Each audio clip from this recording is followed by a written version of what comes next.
Sermão para o terceiro domingo da Quaresma, de Monsenhor Jacques Penin Bossuet. Do amor aos prazeres. Narração de Ricardo Pérez Bueno. Homo quidam abui tuos filios et dixit adolescentior ex elis patri. Pater, dammi portionem substantiae que me contingi. Homem tinha 2 filhos e disse o mais novo um dia ao pai: "Ó meu pai, dê-me a parte da herança que me cabe."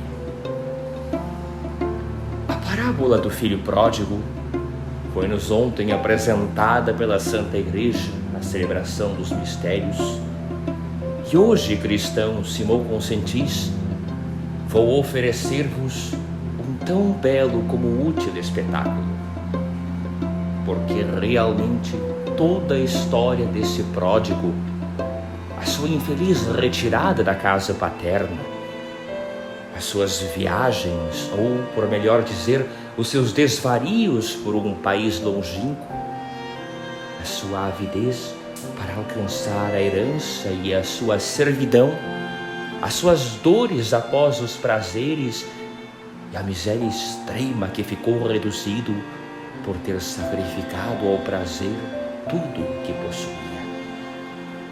Finalmente, a variedade infinita é todo o conjunto das suas criaturas. Tudo isso representa um quadro da vida humana verdadeiramente natural.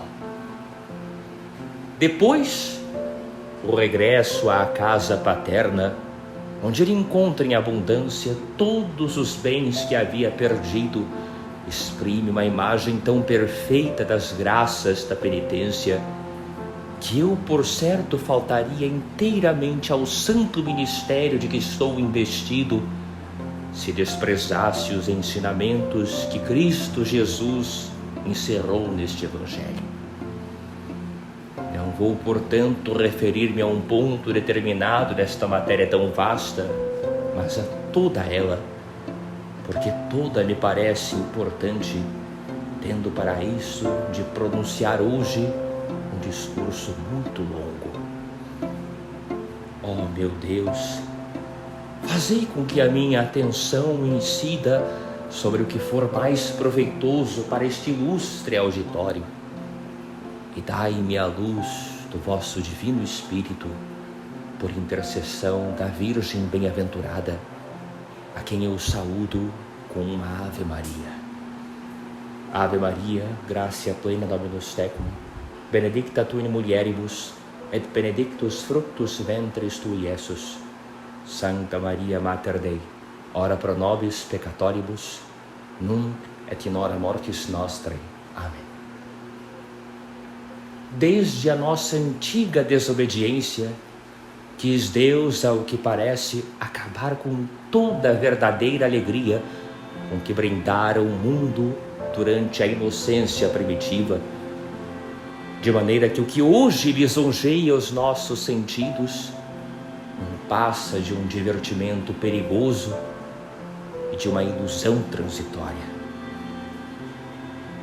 Assim o compreendeu o sábio quando disse estas palavras: "Risus dolore miscebitur, et extrema gaudi luctus occupa." O riso será velado pela dor e as alegrias acabarão em tristezas. Quem assim fala dos prazeres mundanos é porque sabe o que é o mundo. E esse grande homem, nas suas palavras, demonstrou em primeiro lugar que os prazeres não são puros porque são misturados com dores. Em segundo lugar, que são transitórios porque a tristeza os acompanha de perto. Efetivamente, nós não gozamos hoje de uma alegria extrema. A felicidade dos homens mundanos é tão múltipla que não pode ser completa. E basta o grande império que a dor exerce na vida humana para nos impedir o gozo prolongado de um certo bem-estar. É esta a conclusão que tiramos da parábola do filho pródigo. Para dar mais livre curso às suas paixões, renuncia ele às comodidades e às delícias da habitação paterna e por tal preço compra uma liberdade que lhe é funesta. Prazer de gozar de toda a legítima é seguido de um completo esbanjamento. Os excessos, a ilimitada prodigalidade e a vida viciosa que resolveu tomar reduzem à servidão, à fome e ao desespero. Os prazeres em breve dão lugar a uma infinita amargura. Extrema gaudi luctus ocupa. Mas o espetáculo nem por isso é menos notável. A adversidade bastante longa de que foi vítima faz meditar profundamente o estouvado mancebo, fala-o concentrar, desperta-lhe uma saudade intensa pelo lar que loucamente abandonara, e ele correndo na direção da casa paterna, arrependido e consternado por todos os seus desvarios, enlaçado já pelos braços do pai, que tudo perdoa ao filho pródigo, a quem os erros do coração inesperto haviam feito perder o que só as lágrimas e as saudades conseguiram recuperar. Estranhas vicissitudes. Engolfado pelos seus desregrados prazeres num abismo de dores, entra pela própria dor do arrependimento na tranquila posse de uma perfeita alegria. Tal é o milagre da penitência, ó cristãos, que hoje me proporciona o meio de vos provar a loucura e o pesar desse pródigo, estas duas verdades importantes: os prazeres como origem de dores e as dores como origens fecundas de novos prazeres. Eis em que consiste o meu discurso, para o qual eu peço a vossa esclarecida atenção. Primeiro ponto. Diz o apóstolo São Paulo que todos os que piamente quiserem viver em Jesus Cristo terão de ser perseguidos. Omnes qui pie volunt vivere in Cristo Iesu persecutionem patientur. Efetivamente, havia ainda pouco tempo que a própria Igreja tinha alvorecido e já todas as potências do mundo se armavam contra ela. Mas não imagineis que ela fosse perseguida somente pelos tiranos, inimigos declarados do cristianismo. Não, cada um de seus filhos se havia também instituído seu perseguidor. Mas enquanto eles afixavam em todos os pelourinhos e em todas as praças públicas sentenças e proscrições contra os fiéis, condenavam-se também a si mesmos, malgrado de maneira diferente. Se os imperadores os exilavam da pátria, todo mundo se constituía para eles num exílio, porque não havia parte alguma em país nenhum da terra que lhe servisse de domicílio fixo e estável. Eram os verdadeiros nômades que se haviam imposto o degredo da peregrinação. Se eles arrancavam a vida à força, libertavam-se eles voluntariamente dos prazeres, e razão tem Tertuliano em dizer que esta santa inocente perseguição ainda mais aliava o espírito do mundo do que a outra. plures invenias quos magis periculum voluptatis convite abocet abaxenta, cum alia non sit, et stulto et sapienti vitae gratia nisi voluntas. Significa isto que o motivo por que muitos se divorciavam do cristianismo era mais pelo receio de perderem as voluptuosidades do que pelo receio de perderem a vida. Preferiam não possuir bens nenhuns a possuí-los sem a liberdade de os poderem gozar. De maneira que se os rigores dos imperadores contra a igreja era motivo para temer, mais o era ainda a severidade da disciplina que ela se infligia a si mesma, de onde resultava o fato de muitos preferirem que lhes tirassem a vida do que lhes tirassem os prazeres, sem os quais a vida seria para eles verdadeiro tédio. Este martírio não há de acabar nunca, ó senhores, e esta santa perseguição, por meio da qual combatemos os prazeres de nossos próprios sentidos, há de durar enquanto a igreja existir. O ódio cego e injusto que os grandes do mundo professavam contra o Evangelho acabou porque o tempo lhe marcou o limite. Mas o ódio dos cristãos contra si mesmos e contra a sua própria corrupção deve de ser imortal, porque é ele que há de prolongar até a consumação dos séculos um martírio verdadeiramente maravilhoso, em que cada um se sacrifica a si mesmo, em que o perseguidor e o paciente são igualmente sublimes, e em que Deus tanto mantém o sofrimento do que padece, como coroa a fronte do que persegue. Eu sei que muitas pessoas hão de agora murmurar contra a severidade do Evangelho e desejariam que Deus proibisse o que pode prejudicar o próximo. Mas também devem compreender que a virtude não consiste na privação dos prazeres, porque os limites que neste sentido se acham marcados lhes haviam de parecer intoleráveis. Se, porém, se não harmonizasse melhor com a dignidade desta tribuna, admitir como indubitáveis as máximas do Evangelho do que prová-las por meio do raciocínio, facilmente poderia mostrar-se que era absolutamente indispensável que Deus regulasse, por meio das suas santas leis, todas as nossas ações.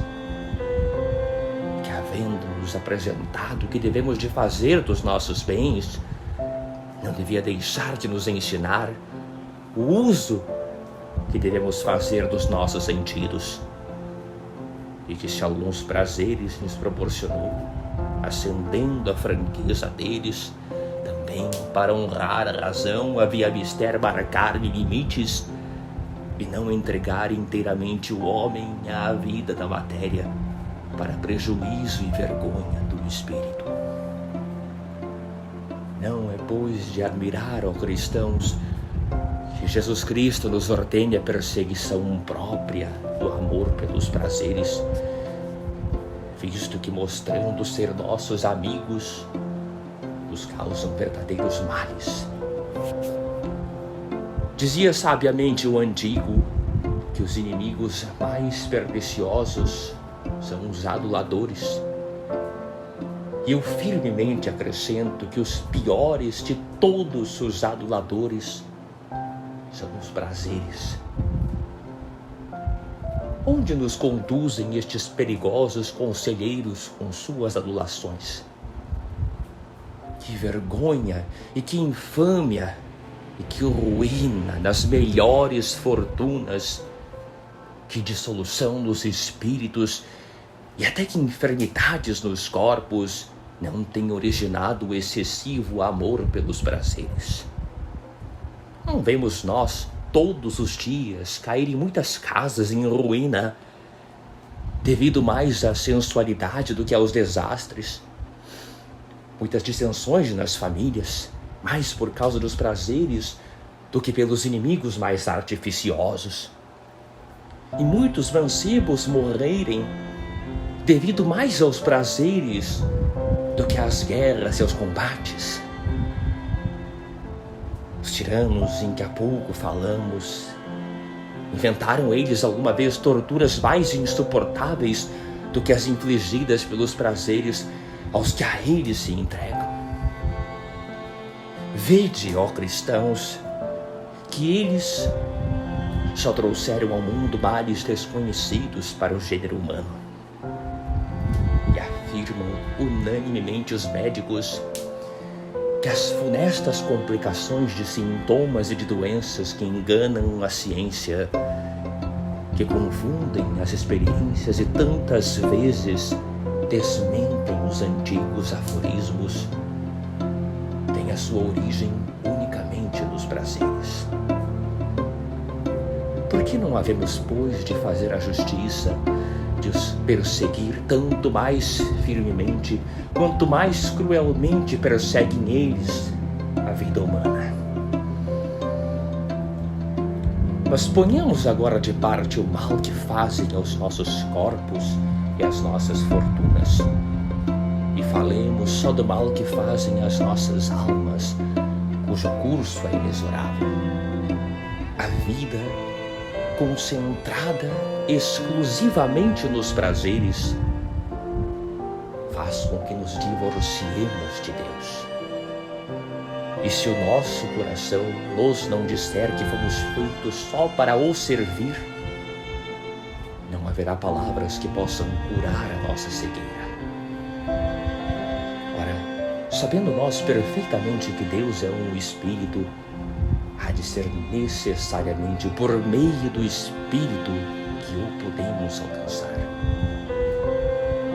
Quem não vê, portanto, que quanto mais andamos pela região dos sentidos, mais nos vamos afastando da nossa terra natal e mais andamos perdidos por uma terra estranha? O pródigo dá-nos sobejas provas do que deixa dito. E é com razão que se acha escrito no nosso Evangelho que ao sair da habitação paterna andara por um país muito longínquo, peregre profectus est in regionem longínqua. Esse filho desnaturado e esse servo fugitivo que tudo abandona para se entregar uma vida licenciosa, faz duas viagens singulares. Afasta de Deus o seu coração e depois afasta dele até o pensamento. Não há nada que tanto faça separar o coração de Deus como o cego apego aos prazeres sensuais. E se todas as paixões chegam a atuar no espírito, a separação então é completa, é formal. Deus não existe no teu coração, ó homem sensual. O ídolo que tu incensas, esse é que é o Deus a quem adoras. Mas não tarda que desças nova escaleira. Se Deus não existe no teu coração, em breve deixará de existir no teu espírito. A tua memória é demasiado fiel ao teu coração ingrato, vai escaluar de si mesma dentro em pouco. Os prazeres de tal modo absorvem o espírito que as santas verdades de Deus e os seus justos preceitos não deixam nele sequer mais leve sinal. Oferentur iudicia tua face eius. Não há separação mais cruel, nem viagem mais funesta do que termos o coração e o pensamento longe de Deus. Onde estás, ó pródigo? Em que vil país escolheste a tua habitação? E tão longe te achas da tua pátria? Diz dizer-vos agora, ó senhores, até que ponto chegará esse desvairamento? Até onde vos conduzirão os prazeres sensuais? É o que eu não intento fazer, pois já bastam os maus conselhos que esses aduladores vos hão de dar. O que vos posso dizer é que a razão, uma vez entregue ao prazer dos sentidos e dominada por esse vinho espumoso, se considera irresponsável e ignora onde a conduzirá a embriaguez. Mas de que serve recordar hoje o que já disse nesta mesma tribuna, quando me referi à correlação dos pecados? Para que vos hei de estar a dizer que existe entre eles uma atração mútua, se basta um só para nos perder, e que, independente de outras injustiças que possamos praticar, é já uma injustiça bem criminosa recusarmos o nosso coração a Deus, que o reclama com tanto direito.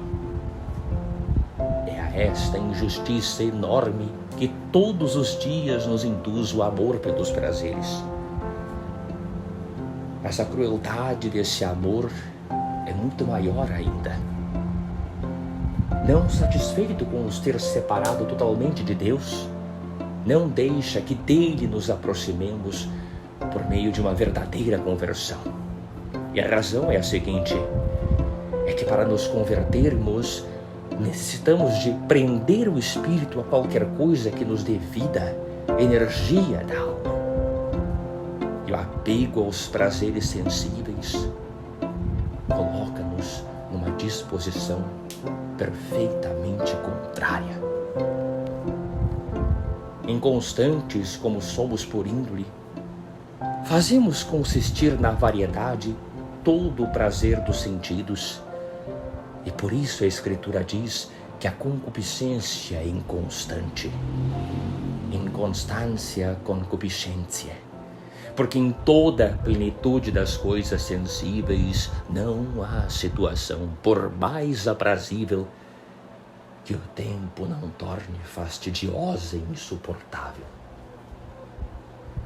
Todo aquele que se acrisola ao que é sensível tem necessariamente de vaguear de objeto em objeto e, por assim dizer, de se iludir a si próprio com a simples mudança de lugar. Então a vida desse homem é uma vida sensual, sem impulso alternativo do apetite para o desprazer e do desprazer para o apetite. E a alma flutua sempre incerta entre o ardor que afrouxa e o ardor que se renova.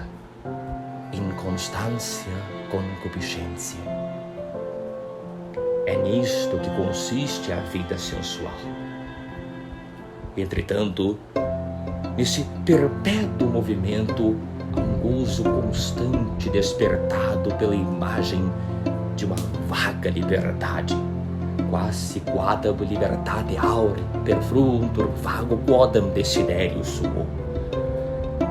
Mas também, quando surge circunscrever o espírito a um determinado assunto, a alma, habituada desde muito tempo a andar errante por toda parte onde veja campo livre, habituada a respeitar o seu temperamento e os seus caprichos, e a deixar-se irresistivelmente prender pelos objetos que lhe agradam, não pode de forma alguma conformar-se com um estado que a imobilize, que a obrigue a dedicar-se a assuntos estranhos àqueles em que vive.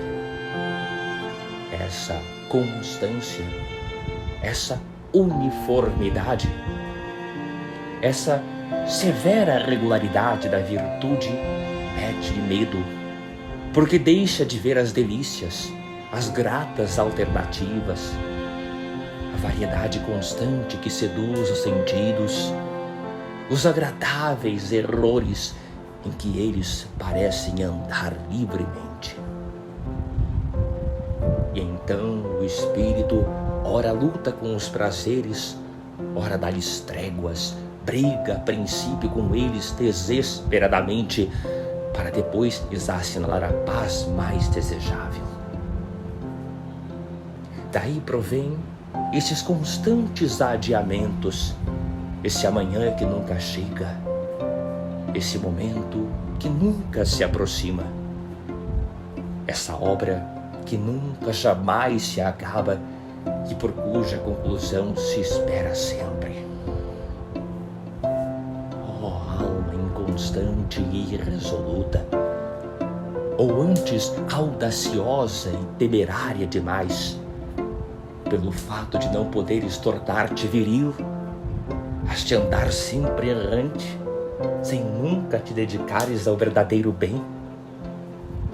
Que tens lucrado com essa eterna inconstância, com todos esses prazeres? Apenas um desprendimento pelo bem, uma dedicação pelo mal, a extrema fadiga do corpo e a completa cegueira do espírito.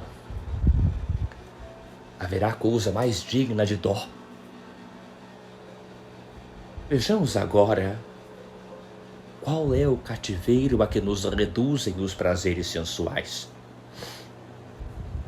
O cativeiro, sim, porque o pródigo da parábola não andou apenas transviado e errante, escravizou-se também. Embora nosso espírito seja inconstante e, portanto, ande sempre vago, como disse há pouco, é certo que estaciona dentro da amplitude das coisas sensíveis, e nisto consiste a nossa servidão. Ora, o que assim nos faz escravos dos sentidos não é mais do que a funesta aliança do prazer com o hábito. Se o hábito por si só tem energia bastante para nos cativar, o prazer fortificado com o hábito, de que potência não há de dispor? Venham dados o pecado, eu sou vendido à sujeição do pecado. Isto é, o pecado compra-nos, dando-nos em troca o prazer. Meditai comigo sobre este ponto, ó senhores. Embora a natureza nos não arraste a mentira, e embora mesmo se não possa compreender o prazer que muitas pessoas sentem com isso, o que é certo é que todo aquele que se deixa vencer por essa fraqueza vergonhosa não encontra mais belas palavras nem mais dignas dos seus mentirosos discursos do que as que a audácia tem o poder de inventar. Além disso, jura e mente ao mesmo tempo com igual facilidade. E por uma horrível profanação, habitua-se a confundir a verdade primeira com o que se lhe opõe. Mais ainda, embora um homem, censurado pelos seus amigos e vexado consigo mesmo, se envergonhe do seu procedimento que lhe aniquila toda a crença, assim mesmo o hábito prevalece sobre todas as suas intenções. Ora, se um costume desta espécie, que tanto repugna a natureza como a própria razão, é contudo tão poderoso e tirânico, que coisa mais invencível haverá do que o temperamento fortificado com um hábito, a força da inclinação e do prazer, aliada à energia do costume. Se o prazer faz amar o vício, o hábito o considera como indispensável. Se o prazer nos precipita num cárcere, o hábito, diz Santo Agostinho, fecha-nos todas as portas e nenhuma só nos deixará aberta. Nesta situação, ó cristãos, se alguma ideia do que somos nos restar ainda, que dó nos deve causar a nossa miséria. Ainda, ao menos se nós pudéssemos suspender a carreira vertiginosa dos prazeres e identificá-los, por assim dizer, conosco, como nós nos identificamos com eles, talvez que a nossa cegueira tivesse uma certa desculpa, mas que nos afeiçoemos tão ardentemente por esses falsos amigos que tão depressa nos abandonam, terem eles uma força tal para nos cativar e nós não dispormos de nenhuma para lhes resistir, finalmente ser o nosso apego tão violento como rápida é a sua fuga. Isto é o que é tudo que há de mais deplorável no mundo.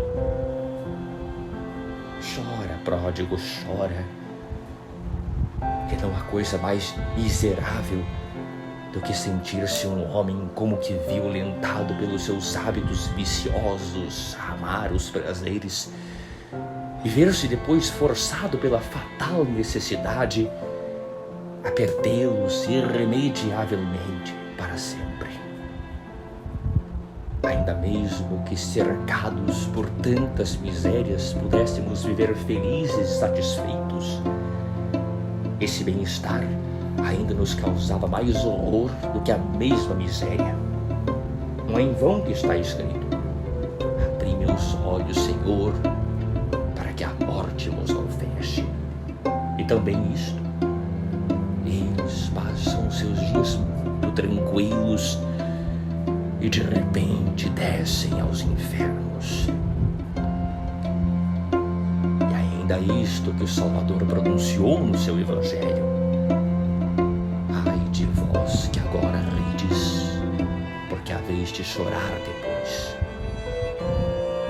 Efetivamente, se os que riem no meio dos seus pecados pudessem conservar sempre essa alegria neste mundo e no outro, prevaleceriam sobre Deus e insultariam a sua onipotência.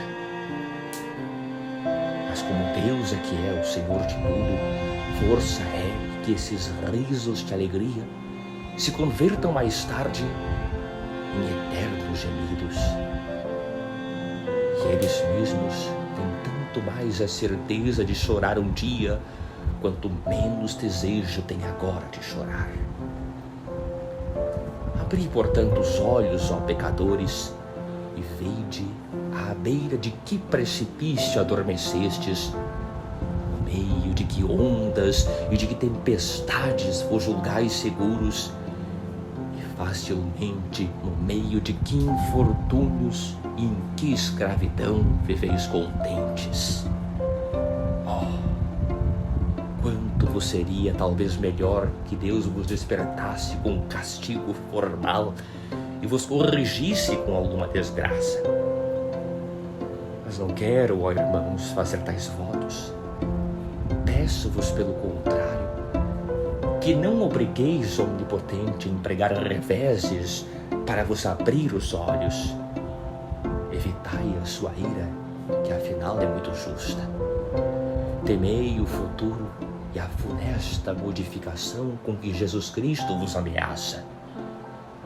E para que a vossa alegria não se converta em lágrimas, procurai na penitência, como fez o pródigo, uma tristeza que se converta em alegria. É por aqui que vou concluir o meu discurso. Segundo ponto. Diz-nos a história sagrada, no primeiro livro de Esdras, que quando este grande profeta reedificou o templo de Jerusalém, destruído pelo exército assírio, o povo, misturando a triste memória de tal ruína com uma tão feliz reedificação, soltava de um lado lúgubres gritos que abalavam os ares, de outro manifestações de regozijo que se repercutiam muito longe. Tal era a celeuma, diz o sagrado autor, que era impossível distinguir os gemidos plangentes dos clamores de alegria. nec poterat quisquam agnoscere vocem clamoris letantium et vocem fletus populi. Este conjunto misterioso de dor e de prazer é uma imagem muito natural do que se dá na penitência. A alma enfraquecida na graça vê o templo de Deus derrubado sobre ela. É que não foram os assírios que fizeram essa destruição terrível. Foi ela mesma que destruiu e vergonhosamente profanou esse templo sagrado do seu coração para o converter num templo idólatra. Agora chora e geme, recusando, porém, qualquer alívio. Mas, no meio das suas dores e das lágrimas que lhe derivam copiosas, vê ela que o Espírito Santo, comovido com essas lágrimas e com esses gemidos, começa a erguer essa casa santa, exige-lhe o altar caído por terra e presta finalmente a primeira honra à sua consciência, onde pretende fazer sua morada. Desta maneira, a alma terá a certeza de encontrar nesse novo santuário verdadeiro recolhimento, em que poderá viver feliz e tranquila sob o agradável patrocínio de Deus que nele habitará. Que vos parece esta tristeza sagrada, ó cristãos? Uma alma a qual as suas dores proporcionam semelhante graça, não preferiria sofrer com os seus pecados a viver com o mundo? Cabe agora aqui dizer, como Santo Agostinho: feliz aquele que assim sofrer, quam felix est qui sic miser est. Quisera neste ponto poder reunir tudo o que há de mais eficaz nas divinas Escrituras para vos representar dignamente essas íntimas delícias, esse manancial de paz de que fala Isaías, essa alegria do Espírito Santo, ao fim, essa admirável serenidade de uma boa consciência. Difícil, porém, irmãos, é fazer compreender essas verdades e antegostar esses prazeres castos aos homens mundanos. Mas, assim mesmo, vamos tentar, como pudermos, dar-lhes uma ideia do que é isso. Nesta inconstância das coisas humanas, e no meio de tantas conturbações diferentes que nos perturbam ou nos ameaçam, parece-me ser feliz aquele que puder alcançar um refúgio, porque expostos como estamos aos assaltos da adversidade, difícil será encontrá-lo. Deixemos por agora a habitual veemência do discurso e pensemos as coisas friamente. Vós que estáis acostumados à vida da corte, podeis ter, não nego, uma situação desafogada, embora não considere a natureza das vossas ocupações. Mas ainda bem não haveis esquecido as tempestades que tantas vezes agitam esse mar, já confiais na completa bonança que possa sobrevir. Por isso eu não vejo homem nenhum de bom senso que, escolhendo um lugar de retiro, ou não considere logo como um porto onde irá parar quando for impelido por ventos contrários. Esse asilo, porém, com que vos defendeis da adversidade, provém dela mesma. E por maior que seja a vossa previdência, nunca lograreis igualar os seus caprichos. Quando imaginais estar precavido de um lado, surge-vos a desgraça do outro. Se consolidais o edifício nas partes, eu com isto apenas quero dizer, e sem imagens, que os infortúnios assaltam-nos e invadem-nos por tantos lados, que é impossível estarmos de todo precatados. Não há coisa alguma no mundo em que nos firmemos que não só possa falhar, mas também converter-se em amargura infinita. E muito leigos seríamos nós na história da vida humana se necessitássemos de que alguém nos provasse esta verdade. Admitidas, portanto, todas as contingências, podem elas sobrevir tanto às outras pessoas como a vós mesmos. Vós não vos podeis salvaguardar do infortúnio, porque não tendes isenção nem privilégio que possais opor às fraquezas comuns.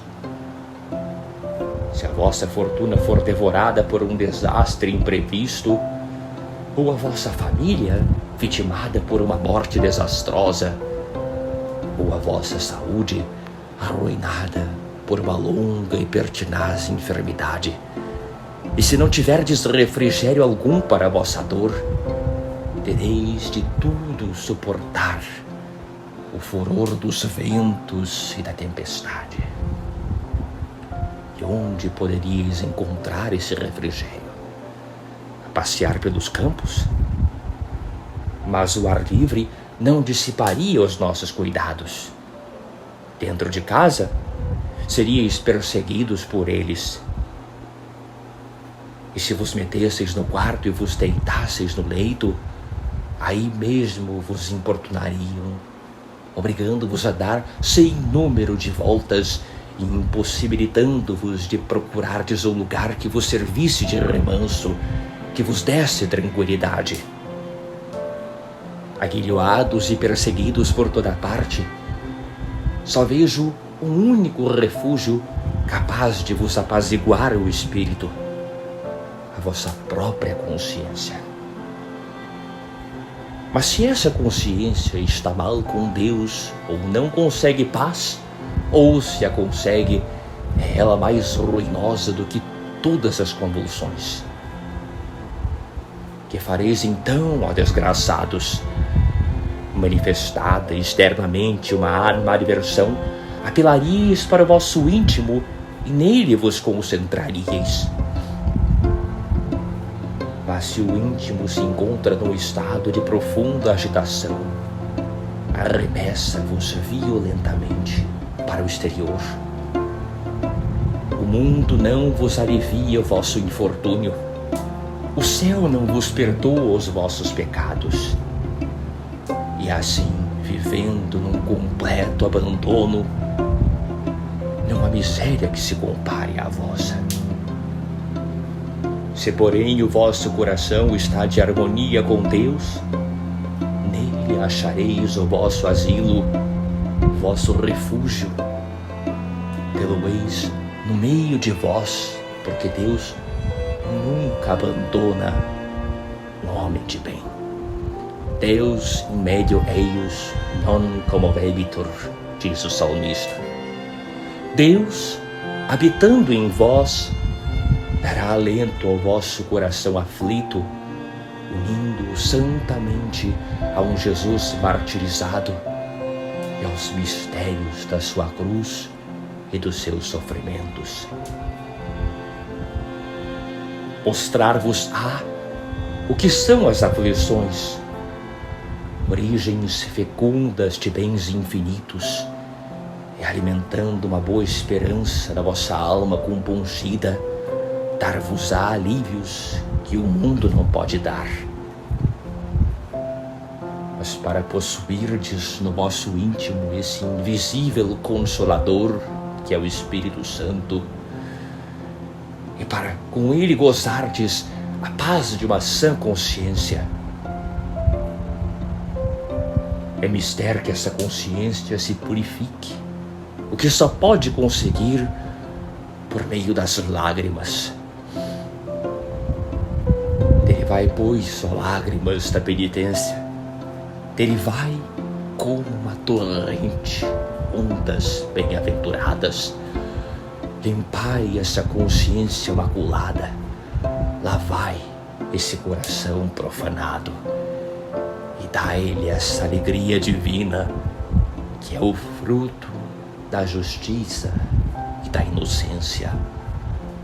Redemic letitiam salutaris tui. Depois de tudo isto, quem poderá supor que vivamos neste mundo sem prazer, para ter de provocar indevidamente um prazer material e grosseiro e pretender comunicá-lo do corpo ao espírito, da parte terrena e mortal para a parte divina e incorruptível? Supor tal coisa seria erro singular e deveras indigno de um homem. Jesus Cristo não desceu inutilmente até vós, esse paraíso de delícias onde abundam os verdadeiros prazeres.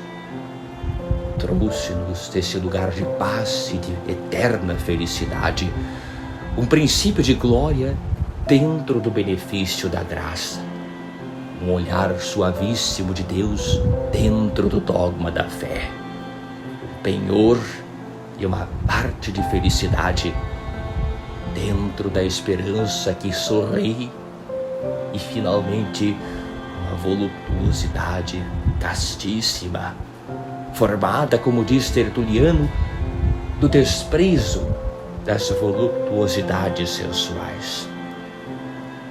Ora, um prazer assim tão sublime, quem não desejará alcançá-lo para o gozar?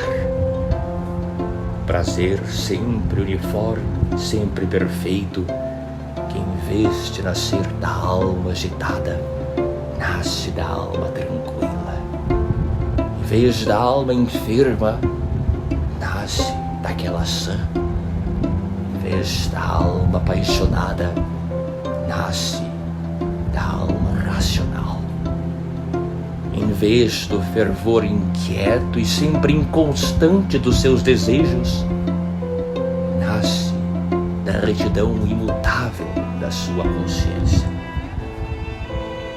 Prazer, por consequência, verdadeiro, que não agita a vontade, mas que acalma, que não obscurece a razão, mas que a ilumina, que não lisonjeia superficialmente os sentidos, mas que arrasta inteiramente o coração para Deus.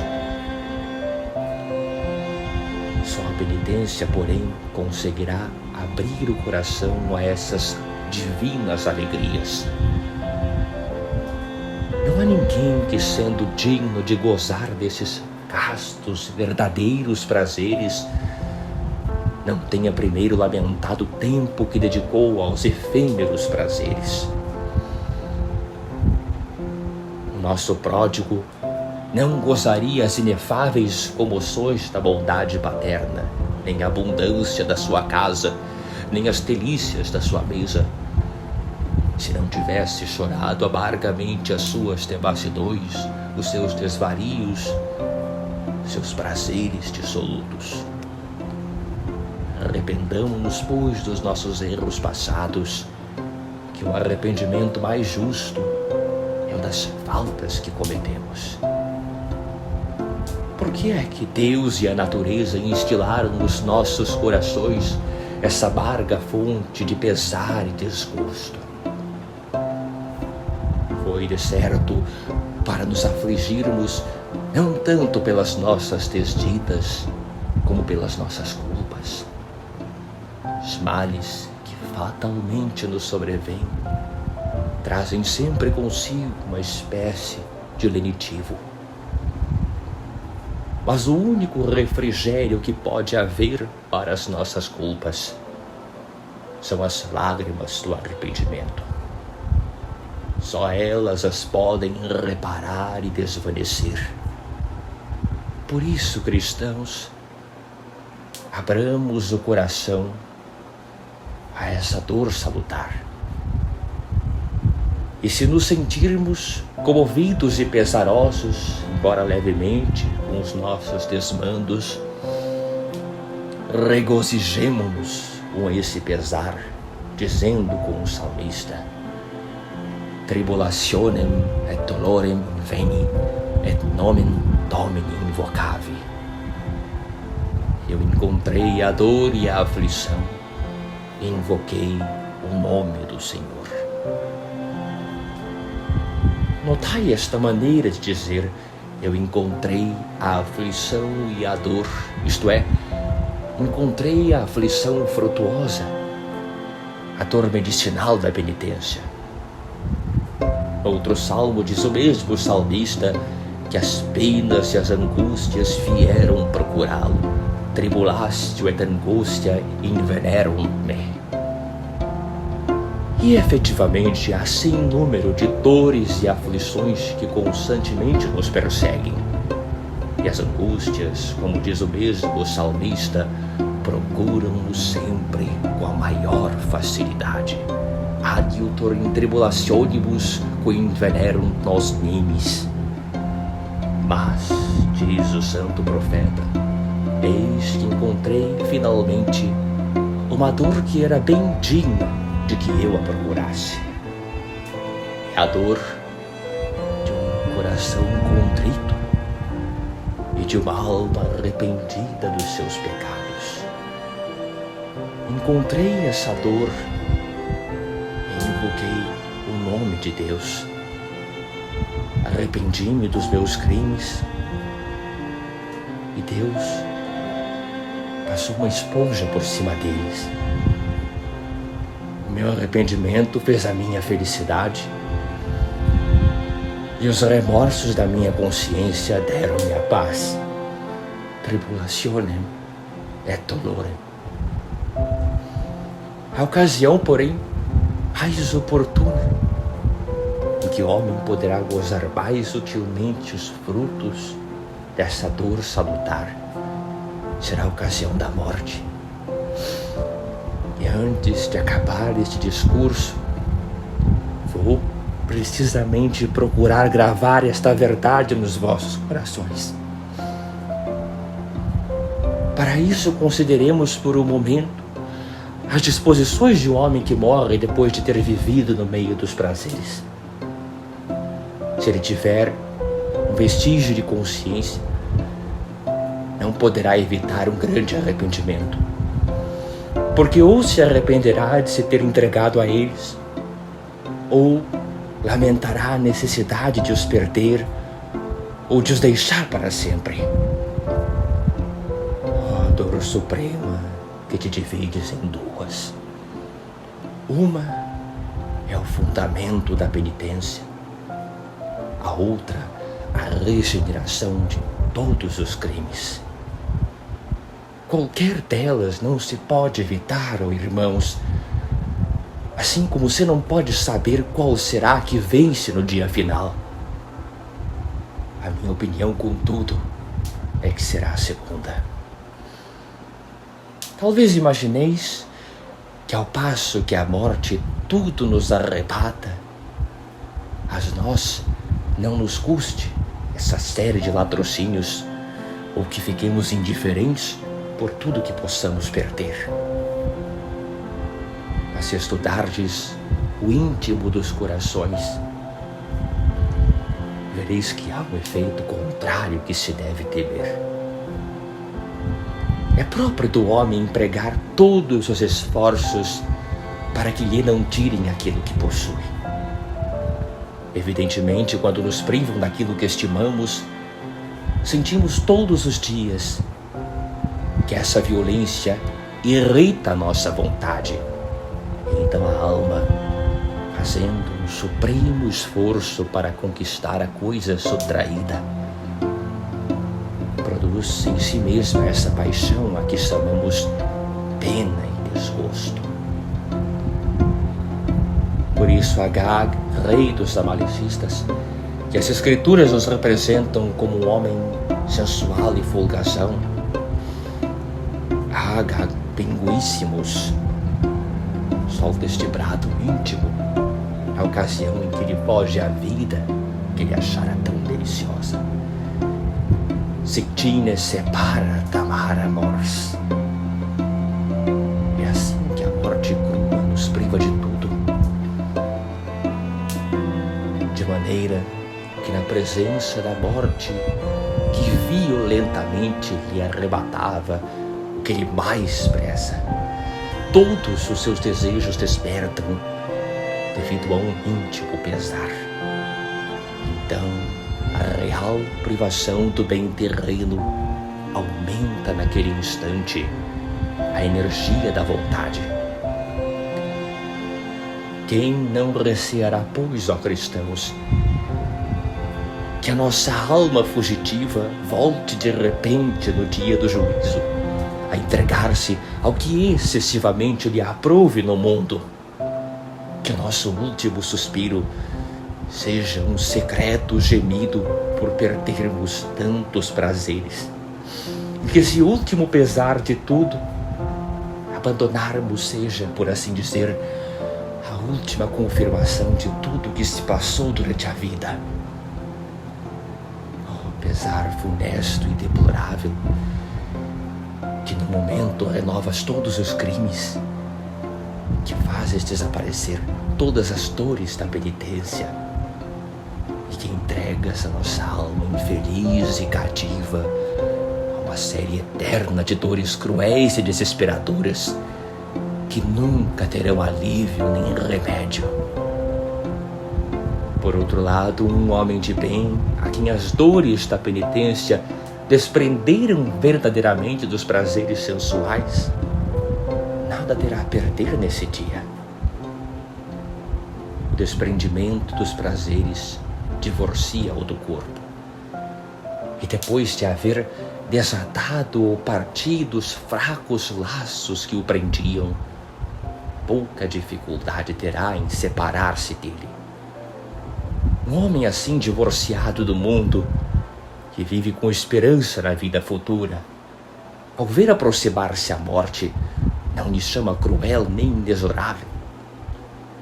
Estende-lhe, pelo contrário, os braços e mostra-lhe propriamente o sítio onde ela deve descarregar o último golpe. Então dirá, com grande firmeza de espírito: oh, morte, não imagines que me fazes mal, pois nada me firas do que me é caro. Apenas me separarás deste corpo mortal, o que é muito para te agradecer, visto que nesse trabalho andei empenhado toda a minha vida. Procurei sempre castigar os meus apetites carnais, mas nunca o consegui, porque o teu auxílio à morte era-me indispensável para os destruir por completo.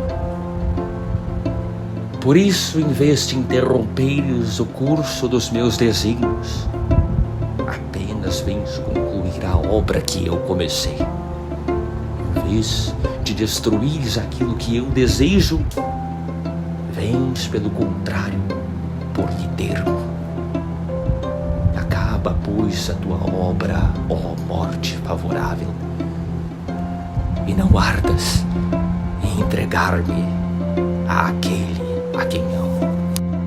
Em nome do Pai, e do Filho, e do Espírito Santo. Amém.